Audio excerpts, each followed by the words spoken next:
Buenas tardes a todos nuestros oyentes.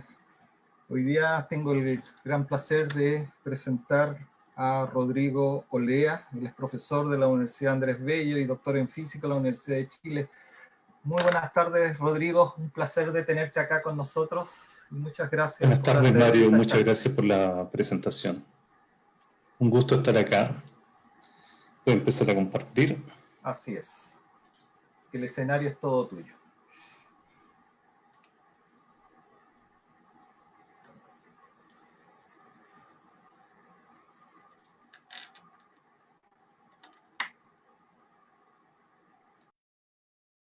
Bueno, muchas gracias de nuevo por la introducción. Es el tipo de cosas que me gusta bastante hacer. Siento que me acerca un poco a la gente. Uno como científico a veces se siente un poco aislado dentro de su conocimiento y busca necesariamente compartirlo con la gente. Tiene por lo menos un doble propósito, no es solamente uno solo. Tiene por lo menos el doble propósito de divulgar las cosas que uno hace, el conocimiento que uno ha adquirido durante mucho tiempo, transmitir de alguna forma, retribuir a la sociedad los beneficios que uno ha obtenido como becario de muchas agencias, y también tratar de motivar las siguientes generaciones de científicos, porque una de mis aspiraciones, de hecho, mi secreta aspiración, más allá de ganarse un mundial, que yo le tengo mucho respeto a los futbolistas, pero mi aspiración secreta es que haya un premio Nobel para Chile en ciencia. ¿Y qué nos motiva hoy día? Nos motiva esta cosa que es relativamente reciente, un descubrimiento relativamente reciente, esto tiene del orden de 3 años. Y incluso voy a tratar de motivar y conectar con un descubrimiento, un reciente premio Nobel, que tiene 3 días solamente. Así que voy a hacer una pequeña mención hacia el final de la charla del último premio Nobel de Física, otorgado hace solamente 3 días. Entonces, ¿por qué este título un poco provocativo y al final Einstein surfeó las ondas gravitacionales? Bueno, para surfear las ondas gravitacionales le tomó más de un siglo. Entonces, esto es constructivo, como muchas cosas de las que se hacen en ciencia, como muchas cosas de las que se hacen en química, en biología, es constructivo. Uno se para sobre los hombros de gente muy capaz y construye nuevas teorías, nueva ciencia, nuevo conocimiento. Ustedes, un poco para motivar y para introducir, ustedes habrán estudiado en el colegio la gravitación de Newton, la gravitación que se entiende como una fuerza atractiva simplemente. Es relativamente fácil de entender que lo mismo que atrae a la manzana cuando cae hacia la Tierra, es la misma fuerza que le permite a la Luna moverse en torno a la Tierra. Tal vez el cambio de mentalidad que hizo precisamente Newton es el hecho de unificar esos dos fenómenos aparentemente desconectados en uno solo, en pensar que la misma fuerza que hace caer a la manzana hace a la Luna orbitar a la Tierra. Y esa es la gracia que tuvo precisamente Newton. Entonces, el experimento que él proponía en los principios, en el libro que escribió, era simplemente esto. Yo me paro en un volcán, empiezo a arrojar una piedra, no lo hagan en la casa, por favor. Empiezan a arrojar una piedra y cada vez la arrojan con mayor velocidad inicial. Va a llegar un momento en que la piedra va a empezar a orbitar a la Tierra. Por lo tanto, la caída en la vecindad de la superficie de la Tierra y la órbita de la piedra cuando la lanzo suficientemente rápido no es tan distinto como fenómeno. Son solamente condiciones iniciales de una misma manifestación de fuerza. Y eso es relativamente fácil de entender. Pero solamente para provocarlo, y dado que es esta hora de la tarde, que uno merece un poco de provocación mental, les voy a proponer el siguiente ejercicio mental. Yo voy a empezar a pensar que la gravitación, esta fuerza que atrae las cosas, no es una fuerza, es una manifestación de la geometría distinta. Es casi indistinguible empezar a pensar que las cosas se atraen porque es el espacio el que se curva. Pensemos en lo siguiente, y ustedes me dirán que estoy equivocado, pero solamente un ejercicio para provocarlo. Pensemos que nos movemos, que yo no sé que la Tierra es redonda, y me empiezo a mover con un amigo en forma paralela por uno de estos meridianos. Yo tomo un avión y un amigo mío toma un avión y nos movemos en forma paralela hacia el sur. No sabemos que la Tierra es redonda y nos estamos moviendo en forma paralela hacia el sur. Y lo que sucede es que nosotros nos vamos a empezar a dar cuenta que nos empezamos a atraer uno al otro. Y ustedes me dirán, mirados de afuera, lógicamente yo sé que la Tierra es redonda y lo que estoy hablando es defectar un poco la realidad. Pero precisamente, si yo no supiera que la Tierra es redonda, yo podría pensar, tendría todo el derecho a pensar, que en realidad lo que me hace acercarme con mi amigo es una especie de fuerza misteriosa que aparece, y esa fuerza misteriosa aparece producto de que la Tierra es redonda, y la Tierra no es plana. Si la Tierra fuera plana, yo me movería infinitamente hacia el sur y siempre me mantendría paralelo con mi amigo. Sin embargo, nos atraemos precisamente por la geometría que es curva. De hecho, mirado en el planisferio, como uno habitualmente mira el mapa de la Tierra, podría llegar a pensar eso, pero la realidad es que yo me encuentro con mi amigo en el sur y aparece esta fuerza misteriosa. Entonces, resulta que las geometrías que son curvas, a diferencia de las geometrías que son planas, la geometría del planiferio, provoca ciertas cosas que pueden ser incluso paradójicas. Fíjense en el otro experimento mental que vamos a hacer. Este es un viaje que lo hacen los aviones todo el rato. Esto es un viaje entre Sydney, en Australia, y Santiago. Sydney y Santiago están más o menos a la misma latitud, del orden de 33 grados latitud sur. Y uno podría pensar que si yo soy el piloto del avión, la compañía quiere ahorrar plata, quiere que le salga más económico el viaje, para que le salga más rentable. Entonces, la compañía aérea le dice al piloto que tome el camino más corto entre Sydney y Santiago, por ejemplo, para viajar de esta forma. Y resulta curioso, uno podría pensar, mirado desde el punto de vista de la geometría plana, uno podría pensar que la trayectoria más corta es esta línea roja. Sin embargo, si ustedes ven la trayectoria real que hace el avión para ir de Sydney a Santiago, es esta línea de color lila. ¿Cómo es esta cosa? Es súper sorprendente y súper contrasentido. Y a mí una de las cosas que me gustan es las cosas que no son intuitivas. Uno podría aplicar la intuición y la intuición engaña a veces. Y la intuición engaña porque la línea lila es la trayectoria más corta sobre la esfera. Lo que pasa es que proyectada sobre el plano se ve como una trayectoria más corta irse a latitud constante, pero eso no es cierto. De hecho, los aviones, cuando hacen este trayecto, por ejemplo, cuando van de Chile, salen hacia el sur, van bastante hacia el sur y se dan una vuelta, una tremenda vuelta, y esa es la trayectoria más corta.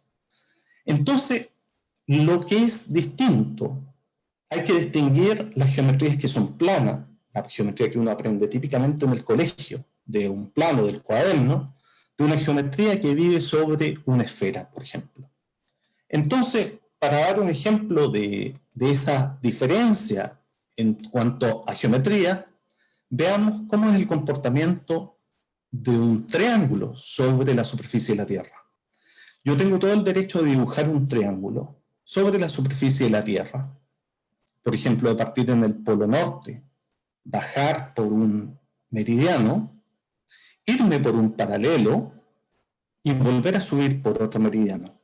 Pensemos que hacemos lo siguiente. Cuando partimos desde el polo, bajamos por un meridiano, ese ángulo ya es 90 grados. Avanzamos a lo largo de un paralelo constante y volvemos a subir por un meridiano y ese ángulo ya de nuevo es 90 grados. Y pensemos que el ángulo de arriba también es 90 grados. ¿Qué cosa más rara? La suma de estos ángulos son 90 más 90 más 90, 270. Pero ¿qué está pasando? Yo aprendí en el colegio que la suma de los ángulos interiores del triángulo tiene que ser 180. En este caso no. Y entonces uno ahí empieza a entender que hay un concepto generalizado de toda la geometría. Que la geometría que uno a veces aprendió en el colegio no es la geometría generalizada, es un caso particular. Hay geometría de curvatura positiva sobre la esfera, y hay geometría de curvatura negativa, que es lo que podría ser dibujar un triángulo sobre una silla de montar. Que una silla de montar es como una parábola para un lado y una parábola hacia el otro lado. Eso genera que los lados del triángulo se vayan hacia adentro, y lo que produce es este dibujo en el fondo. Sobre la geometría plana, lo que les afirmé, la suma de los ángulos del triángulo son 180 grados. En una geometría hiperbólica es menos de 180 grados, y en una geometría esférica es más de 180 grados. Entonces, la geometría plana es solamente un caso particular de una geometría mucho más general que la geometría curva. La geometría plana es el caso intermedio entre geometría positiva y geometría negativa. Para pasar de positivo a negativo hay que necesariamente pasar por cero, y ese es el caso de la geometría plana. Para hacerlo más pictórico, para usar un dibujo, uno puede extender este concepto. Y cuando Einstein planteó su teoría de relatividad, se basó en el conocimiento que habían adquirido un montón de matemáticos en esa época. Riemann, Lobachevsky, los matemáticos habían generado el concepto de curvatura y de geometría a espacios que no fueran necesariamente planos.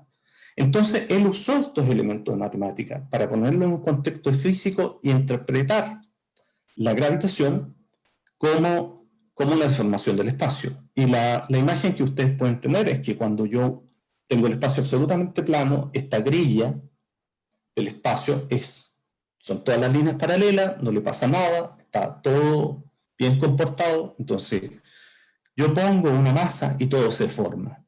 Y al deformarse, lo que provoca es que la trayectoria de los objetos en la vecindad de este objeto masivo se deforma. Si yo, por ejemplo, pongo una masa en un colchón, la vecindad de la masa dentro del colchón se va a deformar. Si tiro una bolita, esa bolita no va a seguir una trayectoria recta, sino que se va a deformar. La gracia que tiene esto es que esto es una deformación que involucra el tiempo también. Y es difícil de imaginar, y no voy a tratar de hacer un ejercicio, pero es entretenido pensar que incluso deforma la luz que pasa por la vecindad de los objetos. Y eso se mide, vamos a hablar ligeramente, brevemente, de cómo se mide, por ejemplo, la deformación de la luz en un eclipse de sol. Entonces, la imagen que ustedes tienen es que los objetos orbitan en torno a otros objetos masivos, producto de que es la geometría del espacio la que se está deformando.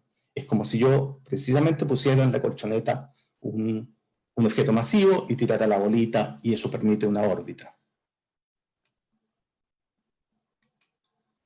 Entonces, lo que sucedió en esa época, en 1915, cuando Einstein formula la relatividad general, él usa elementos de matemáticas. Einstein no aparece de la nada formulando todo esto. Había mucha gente interesada en una interpretación de la gravitación, de la gravedad, como una deformación de la geometría del espacio. Sin duda que él fue bastante sorprendente y fue una revolución dentro de la física. Y entonces por eso yo diría que Einstein en la música hubiera sido un buen rockero, porque fue bastante revolucionario, como mucha gente lo fue en música. Y de hecho, cuando se cumplieron 100 años de la relatividad general, nos juntamos con unos colegas y nos comimos una torta en honor a Einstein, y ahí se cumplían los 100 años de la relatividad general. Ahí está Einstein Mazapán, y ahí está la ecuación de Einstein, también construida en dulce.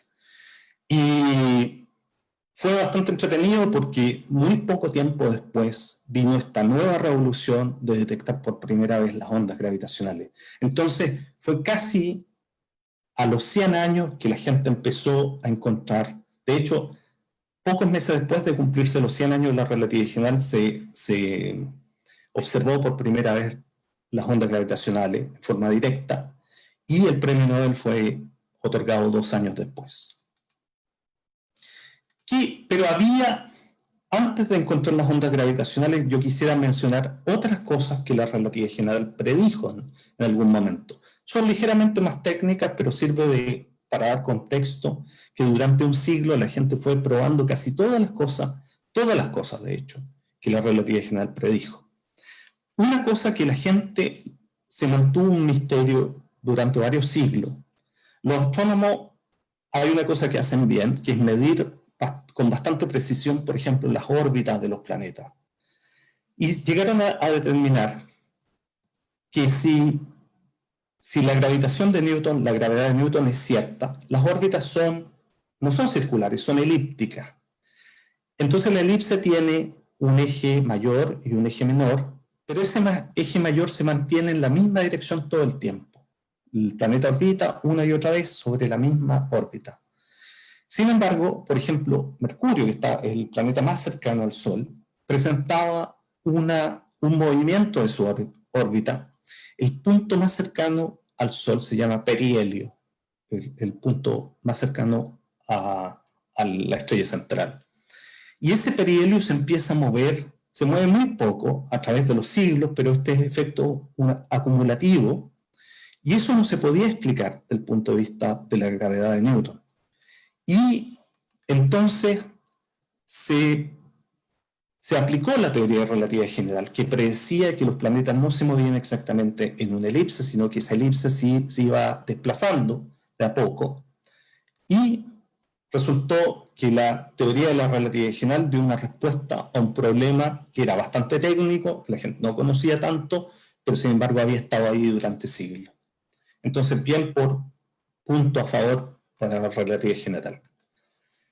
Por otro lado, esto es una de las consecuencias más espectaculares de la relatividad general, en la que precisamente da el gran triunfo a la relatividad general. La gente se dio cuenta que los objetos masivos, una partícula, un planeta, se desvía por la presencia de masa, pero la luz también. La luz no tiene masa, está hecha de unas partículas que se llaman fotones, los que hacen funcionar las celdas fotovoltaicas de una calculadora, de un panel solar, y esa luz se desvía por la presencia de una estrella. En el caso del Sol, por ejemplo, si tú tienes una estrella que está muy distante y tienes a la Tierra, verías a la estrella en una cierta dirección que no es la dirección que está en realidad. Entonces la luz se desvía por la presencia de objetos masivos. Pero ustedes me dirán, pero esa cuestión no se puede ver porque las estrellas cuando están cerca del Sol es de día y no se ven estrellas. Bueno, se ven precisamente en un eclipse de Sol. Cuando un eclipse total de Sol, la Luna cubre totalmente el disco solar y se hace de noche. Cuando los eclipses suceden suficientemente arriba del horizonte, se hace de noche, aparecen estrellas, y uno puede sacar una foto incluso y ver, por ejemplo, los puntos blancos de esta fotografía son las imágenes reales de las estrellas al lado del Sol. Aparece un fenómeno que se llama corona, que es una luz tenue que emana del Sol. Y los puntos negros con una línea son la posición real en que las estrellas debieran estar. Esto se chequeó lógicamente antes, se tomó una foto de noche en el mismo lugar, se chequeó dónde estaban las estrellas y se comparó con esta cosa, la fotografía real. Y eso es una fracción muy pequeña de ángulo, que sin embargo uno es capaz de sacar cuenta a partir de relatividad general. Y el número que predice ese ángulo es exactamente igual a lo que se midió. Y eso es notable. Eso es notable en toda teoría física, cuando uno es capaz de predecir algo, que saca una cuenta y lo encuentra en la realidad. Yo creo que es de los grandes triunfos de la mente humana. Entonces esto se chequeó con un eclipse de Sol un poco de tiempo después, en 1919, y le dio mucho más soporte a la teoría de relatividad. Cuando uno extiende este concepto de que la luz la trayectoria de la luz se deforma por la presencia de objetos masivos, se puede postular la existencia de lo que se llaman lentes gravitacionales. Esto se postuló por el mismo Einstein, lo postuló, pero no se descubrió hasta mucho tiempo después. Lo que pasa es que uno puede tener una galaxia muy lejana cuya luz pasa por cerca de otro objeto compacto, y la luz como que se abre, se forma un arco, y como que se multiplica a veces incluso. Y eso tuvieron que venir telescopios mucho más poderosos para poder observar en el cielo profundo ese tipo de cosas. Espero que puedan ver este tipo de fotos. En este tipo de fotos, por ejemplo, hay objetos muy compactos, son galaxias completas, y esos trazos que ustedes ven pueden ser consecuencia de un solo objeto cuya luz se repartió en todos estos filamentos. Y es una especie de óptica gravitacional, porque es como una especie de lente que reparte la luz y forma una imagen distorsionada del objeto que está detrás. En esta imagen de cielo profundo son galaxias y otros objetos muy compactos generando lo que se llaman arcos de Abel, que son consecuencia de lentes gravitacionales. Es el mismo fenómeno del Sol, pero multiplicado por tal vez miles de millones, porque es una galaxia completa la que está sirviendo de lente. Y el último es una imagen bastante espectacular cuando uno entiende lo que está sucediendo precisamente. Hay una galaxia que sirve como lente, que hace la especie de multiplicador de las imágenes, que es la galaxia que está al centro, y en realidad A, B, C y D, los puntos, son el mismo objeto, que se multiplicó por 4. Eso es porque justo se produjo un alineamiento entre todos estos objetos, de tal forma que mirado desde la Tierra se ve esto. ¿Y cómo la gente se da cuenta que es el mismo objeto? Porque la luz tiene como una especie de huella digital, que uno cuando la hace pasar por un prisma la descompone y puede ver de qué está hecho, qué es el objeto que está brillando, y tiene unas líneas muy características. Entonces uno puede analizar la luz viniendo de A, de B, de C y D, y darse cuenta que es en realidad el mismo objeto multiplicado por 4. Y esto se llama la cruz de Einstein en alguna parte del cielo. Esto es un poco más técnico. Otra de las cosas que predice la relatividad general es que si uno tira una señal de radio, esa señal de radio sufre un retraso respecto a lo que sucedería de tirarlo en un espacio absolutamente plano. Eso es consecuencia de que, por ejemplo, si yo lo tiro desde la Tierra también deforma la geometría del espacio, mucho menos que el Sol, pero también sufre un retraso por eso. Pero si yo, por ejemplo, hago pasar un rayo de luz o una señal de ondas de radio por al lado del Sol, eso también va a sufrir un retraso. El problema fue que a quien yo le tiro una onda de radio, ¿quién va a estar observando del otro lado? Y tuvieron que esperar que hubiera satélites orbitando en torno al Sol también, para poder observar la señal desde el otro lado. Entonces, la imagen es esencialmente esto. Tú tiras desde la Tierra una señal, pasa muy cerca del Sol, se retrasa, se deforma la trayectoria, se retrasa ligeramente y, por ejemplo, observa un satélite del otro lado. Y eso se pudo comprobar recién en 1964, cuando ya Einstein se había muerto. Pero también lo predijo la relatividad general. Esta cosa es bastante simpática también. Resulta que, producto de la fuerza de gravedad o de la deformación de la geometría, Si yo tiro un rayo de luz, al rayo de luz le cuesta un poco de energía salir del campo gravitacional. La energía de un rayo de luz está caracterizada por su frecuencia, por su longitud de onda. La luz visible tiene un rango de frecuencia. Pueden buscar por ahí en internet y van a ver los números. Es un rango muy acotado dentro de las longitudes de onda, son muy pequeñitas. Y eso diferencia una luz azul, que es más energética, de una luz roja, que es menos energética. Y es menos energética porque la longitud de onda de la luz roja es más larga. Hay una relación que ahí uno puede hacer con la longitud de onda. Entonces, la imagen, esto es un dibujo pictórico, una representación solamente, de que si yo tiro, por ejemplo, un rayo de luz que está saliendo del Sol, ese rayo de luz, si era azul, se mueve, su longitud de onda crece un poco y se torna más roja dentro del espectro. La diferencia es bastante pequeña, esto está exagerado, y esencialmente su energía baja porque le cuesta trabajo salir del campo gravitacional del Sol.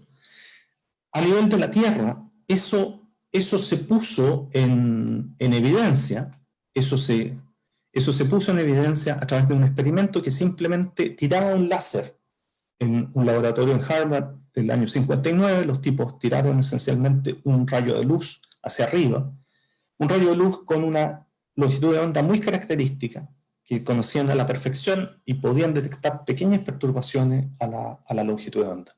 Y en realidad lograron chequear lo que predecía la relatividad general también. Entonces, otra predicción y otra comprobación de la relatividad general. Y finalmente llegamos a la primera detección de las ondas gravitacionales, pero esta fue hace muchos años, pero esta es indirecta. Pensemos en lo siguiente. Pensemos que tenemos un sistema que se llama pulsar binario. ¿Qué es un pulsar? Es una estrella como el tamaño del Sol, pero contraída a un tamaño muy pequeño, como 10 kilómetros. El Sol tiene un tamaño de como 1.000.000 de kilómetros. Y si ustedes comprimen, y el Sol rota una vez cada 30 días más o menos. Entonces, si toman el Sol y lo achican a un tamaño de 10 kilómetros, esta cosa se pone a girar por lo que se llama conservación de momento angular. La patinadora, cuando gira y encoge los brazos, empieza a girar más rápido, eso se llama conservación de momento angular. Entonces el Sol, si se comprime a un tamaño de 10 kilómetros, lo que sucede es que se pone a girar varias veces por segundo. Entonces estos pulsares, como su nombre lo indica, tiran un pulso varias veces por segundo. Se conoce muy bien su periodo, se pueden medir con mucha precisión. Pero cuando hay dos que están juntos, lo que sucede es que son objetos muy compactos, que giran uno en torno al otro bastante rápido. Por lo tanto, uno esperaría que un movimiento tan masivo, un objeto tan masivo y moviéndose a velocidades bastante altas, generara una deformación en la geometría, que no es estática. Piensa en la Tierra, yo pongo la Tierra en el espacio y se forma la geometría, pero es estático. Una cosa que es dinámica va a ser como que esa deformación a su vez se propague. Como tirar una piedra en un estanque. Yo tiro una piedra en un estanque, se genera una onda y esa onda se propaga. Aquí es exactamente lo mismo, la propagación, la deformación del espacio es la que se propaga. Piensen en estos pulsares que están girando uno en torno al otro y esto empieza a generar ondas gravitacionales. ¿Cuál es la consecuencia de generar ondas gravitacionales? ¿Cómo yo me doy cuenta si yo no estoy viendo directamente las ondas gravitacionales? ¿Cómo me doy cuenta que hay ondas gravitacionales? Porque este sistema empieza a frenarse. Las ondas gravitacionales llevan energía y la energía tiene que salir de alguna parte. Si las ondas gravitacionales se llevan energía, el sistema pierde energía y por lo tanto el sistema empieza a girar más lento. Y estas personas lo que hicieron fue medir la tasa de enlentecimiento del sistema, de cómo se empezaban a girar cada vez más lento. Son fracciones muy pequeñas, sin embargo, midieron en forma muy precisa, fueron a la teoría, hicieron las cuentas y encontraron que era lo que predecía la relatividad general. Entonces, como les insisto, que esto fue hace ya bastante tiempo, se ganó un Nobel, fue el año 93 el premio Nobel, pero esto es una detección indirecta de las ondas gravitacionales, no es directa como sucedió hace poco tiempo. Y bien, entonces, ¿qué es la detección directa de las ondas gravitacionales? Es este experimento que se llama LIGO, que esencialmente es re sencillo como de explicar el experimento. No, tiene detalles técnicos que son bastante notables, pero esencialmente es un rayo de luz. Son dos brazos ortogonales, y sale un rayo de luz, rebota en un espejo semitransparente que hace las veces de separador del rayo de luz. Entonces parte del rayo de luz se va a lo largo de un brazo y parte del rayo de luz se va a lo largo de otro brazo. Al final de cada brazo hay otro espejo y cada porción del rayo de luz se refleja en otro espejo y vuelven. Y vuelven donde estaban originalmente. Y a través de nuevo de rebotar en espejo, se mide lo que interesa es tratar de medir cualquier diferencia que se produzca entre la distancia que recorrió a un lado y al otro lado. ¿Por qué? Porque imagínense que yo quiero detectar una onda gravitacional.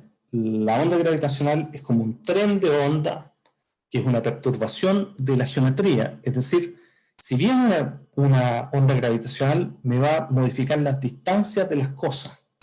Muy poquito, pero esencialmente eso es lo que se detecta. Entonces, si yo tengo dos brazos y viene una onda por un lado, por ejemplo, este brazo se me va a alargar con respecto a este otro brazo de aquí. Entonces, por eso la gracia es que estén ortogonales, porque si viene una onda, de preferencia actúa sobre un brazo, sobre el otro, y las personas pueden detectar pequeñas perturbaciones de la distancia entre un brazo y el otro.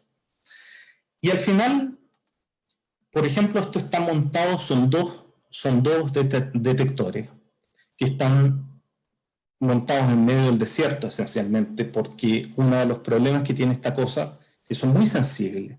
Entonces, si anda un camión por ahí dando vueltas a varios kilómetros, yo creo que lo detecta.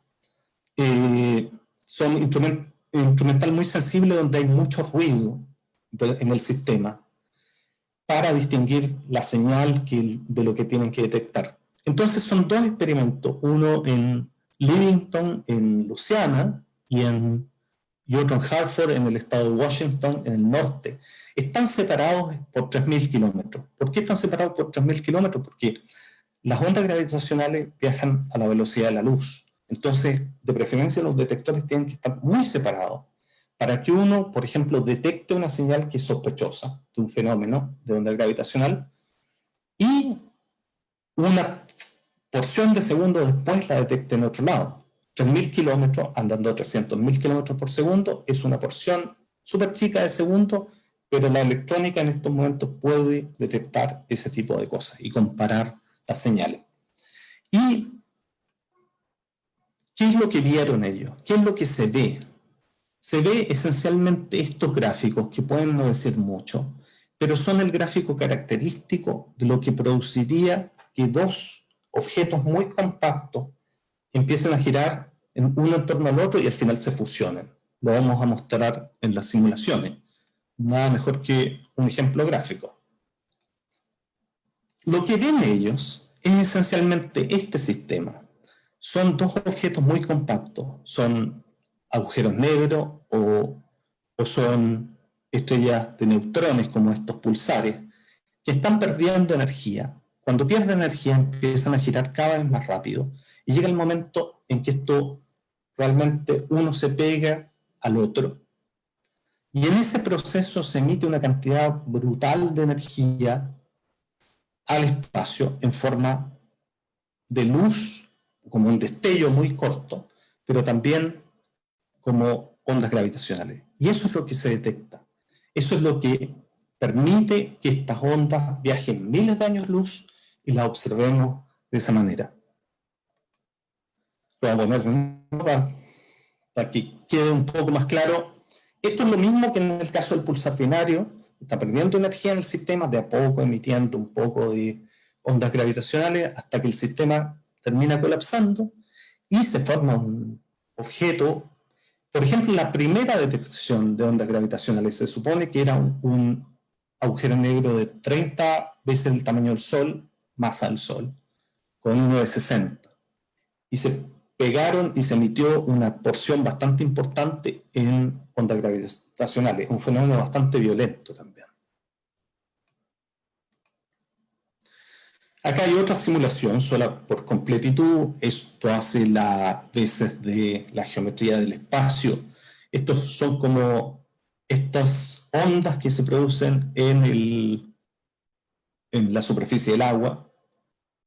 Hay un análogo entre la geometría, que es un continuo, y un fluido, de hecho. Un fluido es un continuo de un material, el espacio es inmaterial, pero sin embargo se puede deformar y esa deformación se puede propagar.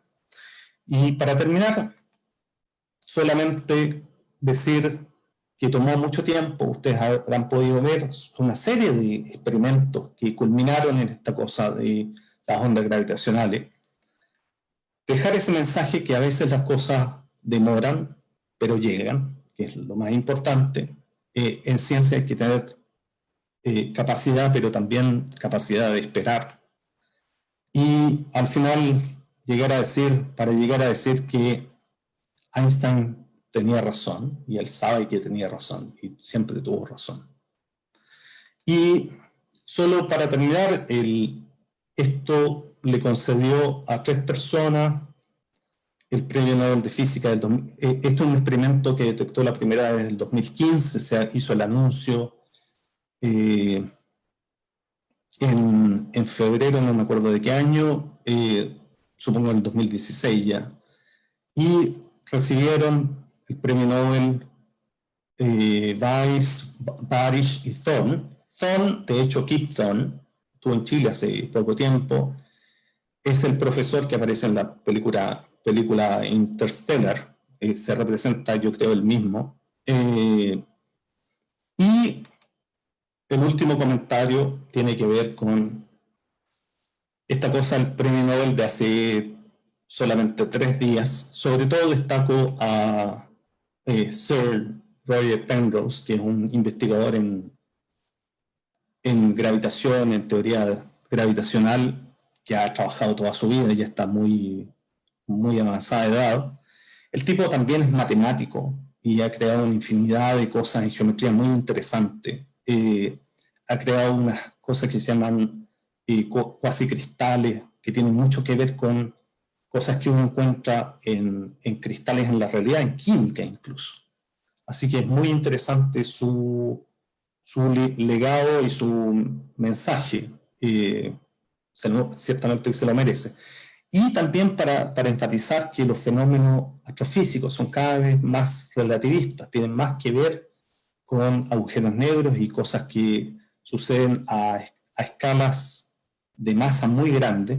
También se les concedió el premio Nobel, es la mitad para Penrose y la otra mitad entre los dos, a 2 observacionales que detectaron un agujero negro supermasivo en el interior, en el núcleo de nuestra propia galaxia. Gracias.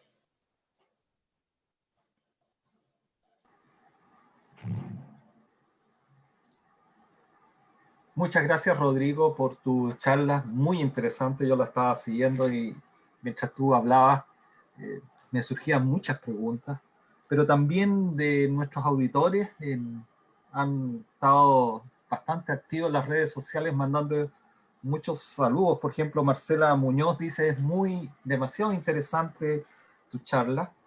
Y hay varias preguntas que han estado llegando a las redes sociales. Te voy a hacer algunas de ellas.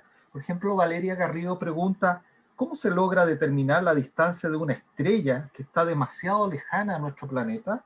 Y hace otra pregunta también, ¿cómo se puede determinar la edad de esa estrella? Sí, son preguntas, digamos que básicas para poder entender. La pregunta de las distancias es una cosa que mantuvo preocupada a mucha gente durante muchos siglos, de hecho. porque la gente miraba al cielo y no sabía, miraba los fenómenos que sucedían, pero no sabía la escala que tenía el universo. La gente por mucho tiempo tuvo una percepción totalmente equivocada del universo. Entonces, lo primero que hay que hacer, imagina que tú no tienes nada. Imagínate que tú no sabes, vives en una ciudad, pero no sabes medir en nada, no tienes un mapa y solamente te permite mirar por la ventana y no sabes cuán lejos están las cosas. ¿Qué es lo que tú tienes que empezar a hacer? Tienes que primero identificar una unidad de medida de la vecindad tuya. Entonces, por ejemplo, resulta que tú estás mirando por la ventana y no tenías idea de nada, te llevaron a un lugar que era totalmente desconocido. Pero pasó un auto que tú reconociste, este auto es tal modelo y mide tanto. Y con ese auto empezaste a calibrar tus unidades de distancia, empezaste a ver que las cosas eran de cierta escala comparable con el auto. Ese ejemplo, en el caso de la Tierra, primero nosotros tenemos que determinar las distancias dentro del sistema solar. Existe una técnica que está basado en cuando Venus pasa por delante del disco solar. Existe una técnica para medir cuál es la distancia de la Tierra al Sol basado en eso. Y por eso era tan importante ver en el pasado los tránsitos de Venus.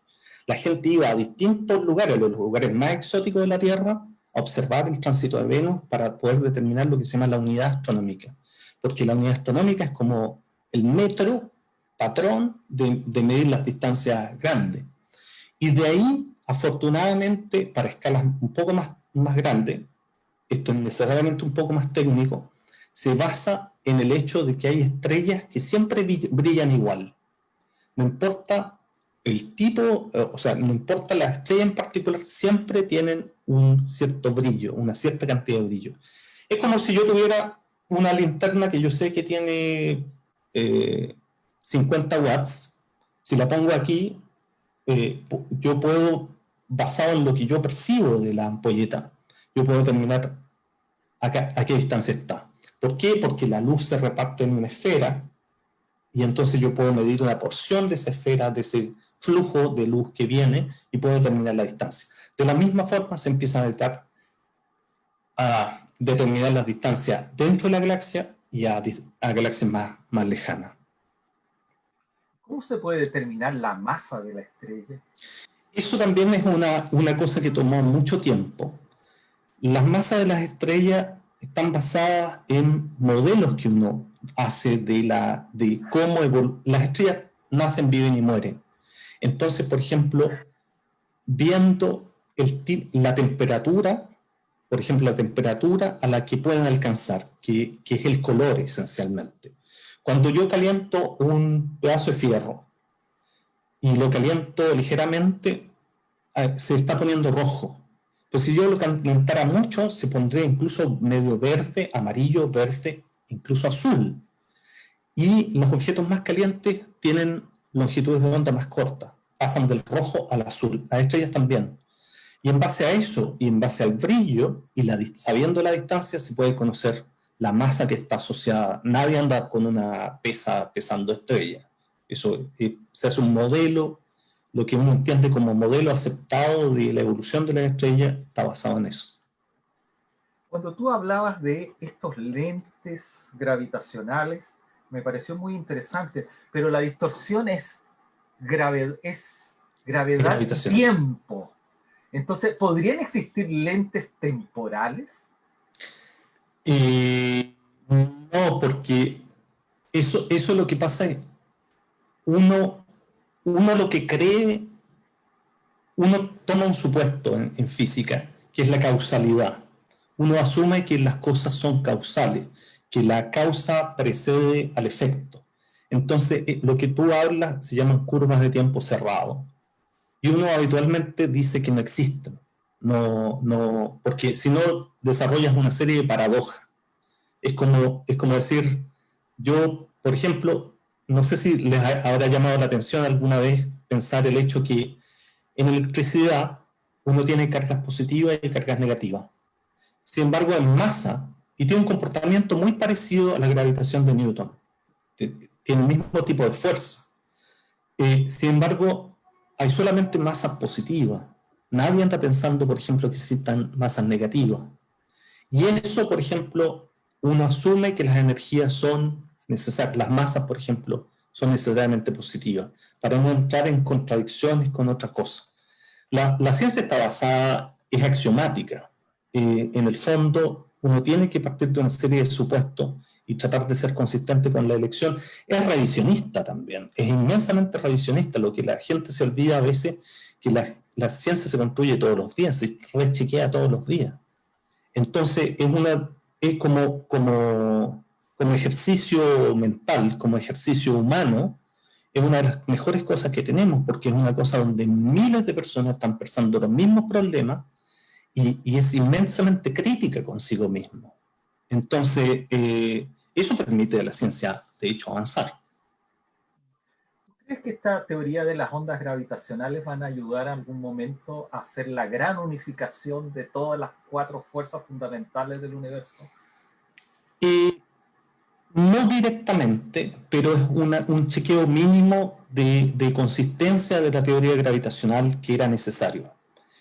La mínima consistencia, lo que pasa es que casi cualquier teoría en escalas grandes se comporta como un fluido. Eso, si yo te lo tuviera que decir en una frase, el electromagnetismo también se comporta como un fluido en escalas grandes. Por lo tanto, es esperable, como hay ondas electromagnéticas, también es esperable que haya ondas gravitacionales y ahí se encuentran. Entonces, un chequeo de consistencia mínimo, pero es todavía a escalas de energía baja. Las otras fuerzas son típicamente de escalas de energía muy altas. Por ejemplo, en un acelerador de partículas, donde las partículas chocan así, esas son escalas de energía totalmente distintas. Entonces, directamente no. ¿Y qué posibilidades habla entonces la detección de las ondas gravitacionales para poder entender mejor nuestro universo?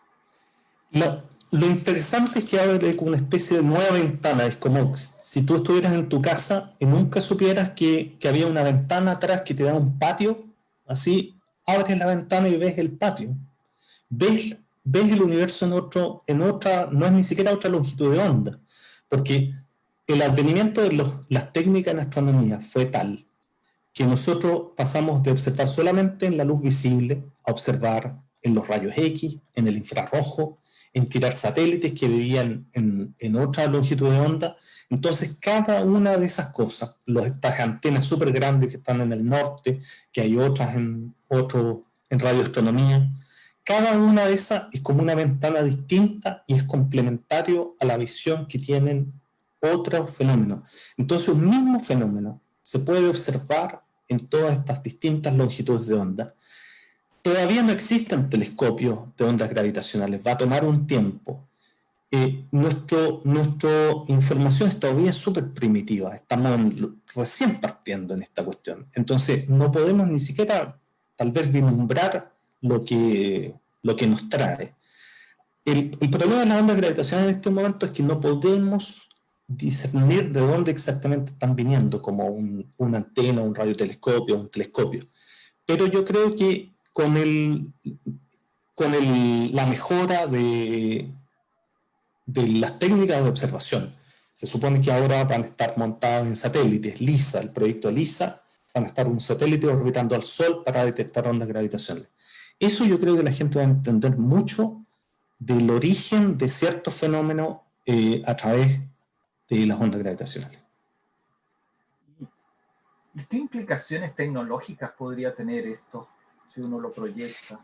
Esa cosa me gusta hablar porque la gente ve que este tipo de cosas están muy desconectados de su diario vivir. Y sin embargo, es importante recalcar que todas estas cosas tienen tarde o temprano una aplicación directa en sus celulares, en lo que sea.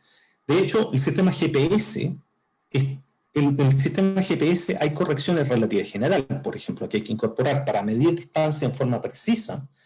El nivel de precisión alcanzado por los satélites hay que incorporar relatividad general. Pero con respecto a las ondas gravitacionales, piensen en lo siguiente. La señal que yo tengo que detectar es mucho más chica que el ruido que hay en el entorno. Imagínense, yo estoy súper aislado, estoy estudian en un desierto, lejos de ciudades, lejos de carreteras, lejos de un montón de cosas. Sin embargo, en el sistema hay ruido. ¿Y por qué hay ese ruido? Hay ruido térmico. Si tú tienes un espejo a una cierta temperatura, las moléculas del espejo se están moviendo. Entonces, eso genera ruido que se llama ruido térmico. Y resulta que la señal que tú estás persiguiendo es mucho más chica que el ruido. Es como si tú quisieras aislar lo que habla una persona en medio de una sala donde están todos hablando. Entonces tú necesitas escuchar a una persona en particular. Necesitas aislar esa señal de todo el ruido que puede ser incluso más grande de la señal que le está enviando. Y eso tecnológicamente es un desafío. De hecho, parte del premio Nobel de las ondas gravitacionales es para gente que hizo desarrollos tecnológicos al respecto. Desarrollo que implica estas cosas de detectar señales que son incluso más chicas que el ruido que tú estás generando. Y eso tiene aplicaciones que ni se me ocurren. En telecomunicaciones, por ejemplo. Eso es un problema de todos los días, separar la señal de la interferencia, por ejemplo, del ruido de interferencia. También recientemente logramos en la física hacer otro hallazgo muy importante, que fue el descubrimiento del bosón de Higgins, la famosa partícula de Dios. Y luego aparece de las teorías de las ondas gravitacionales, que también se demostró. Según tu conocimiento, ¿cuál es la próxima frontera que tenemos que descubrir en la física? Mira, eso es un debate más o menos grande. Yo personalmente hubiera apostado hasta hace poco por un concepto que se llama supersimetría en física de partículas. Me hubiera gustado inmensamente y hubieran descubierto supersimetría. Supersimetría es una relación entre distintos tipos de partículas que se llaman fermiones y bosones, un poco más técnico. Personalmente yo hubiera salido a celebrar a la calle si hubieran descubierto supersimetría, así de fanático. Pero la supersimetría en sí es una teoría tan bonita que yo creo que las cosas bonitas tienen que ser verdad. Eso ha sido la historia de la ciencia en general. Las cosas que tienen mucha matemática, mucha armonía matemática, estética incluso, uno podría decir. A veces tienen que ser verdad. La teoría de quarks, por ejemplo, era muy bonita cuando salió y los tipos la encontraron. Supersimetría lamentablemente no se ha encontrado. Tal vez exista, pero a una escala de energía muy superior. Entonces, por ejemplo, LHC, el colisionador de hadrones de Ginebra, podría estar corriendo varios años y tal vez no alcanzar a mirar ese tipo de cosas. Tal vez haya consecuencias indirectas de la supersimetría. Los problemas grandes, tenemos un montón de problemas grandes, o sea, la ciencia avanza y es revisionista y plantea más problemas de los que originalmente tenía. Entonces, es divertido esto. Por ejemplo, el problema en materia oscura. Hay mucha más masa en el universo de la que vemos. Y eso no se entiende de dónde. Si son objetos muy compactos que no podemos ver, o si son partículas que no podemos detectar por ahí. Y eso hay mucha gente trabajando en unas colaboraciones que son de ciencia ficción casi.